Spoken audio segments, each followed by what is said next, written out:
Hello দর্শক, আসসালামু আলাইকুম। আশা করি সকলে ভালো আছেন। তো দর্শক দেখতেই পাচ্ছেন আমরা আমাদের চাষের জমিতে কিভাবে ঢেঁড়সগুলো চাষ করে থাকি।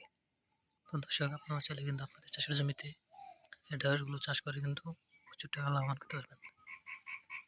তো দর্শক দেখতে পাচ্ছেন কিন্তু আমরা আমাদের জমিতে কিন্তু এভাবে এই ঢেঁড়সগুলো চাষ করেছি। তো দর্শক যখন এই ঢেঁড়সগুলো যখন বড় হয়ে যাবে তখন কিন্তু আমরা সেগুলো যখন বড় হয়ে যাবে তখন আমরা সেগুলো বাজারে নিয়ে বিক্রি করে থাকি এবং পাশাপাশি আমরা নিজেরাও খেতে থাকি। অবশ্যই আপনারা চাইলে আপনাদের জমিতে এইভাবে এই ঢেঁড়সগুলো চাষ করে কিন্তু প্রচুর টাকা লাভবান করতে পারবেন। পাশাপাশি আপনারা নিজেরাও খেতে পারবেন। তো দর্শক আপনার যদি এই ঢেঁড়সগুলো চাষ করতে চান আপনাদের এই ঢেঁড়স গাছের বীজগুলো বাজার থেকে কিনে আনতে হবে। তারপরে সেই বীজগুলো আপনাদের জমিতে ছিটিয়ে রোপণ করে দিলে আপনাদের এই ঢেঁড়স গাছগুলো আস্তে আস্তে হয়ে যাবে। তখন যখন এই ঢেঁড়স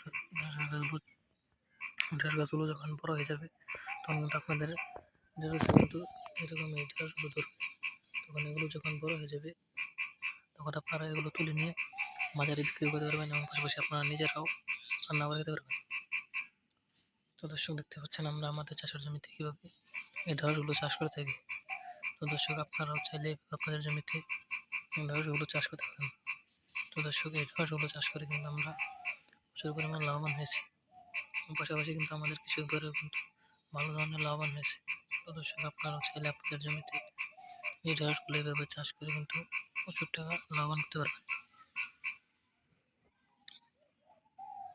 তো দর্শক দেখতে পাচ্ছেন আমরা আমাদের চাষের জমিতে কীভাবে ঢেঁড়সগুলো চাষ করি। তো দর্শক আমাদের ভিডিওটি যদি আপনার একটু ভালো লেগে থাকে তাহলে অবশ্যই চ্যানেলটি সাবস্ক্রাইব করে দেবেন এবং ভিডিওতে একটি লাইক করে দেবেন।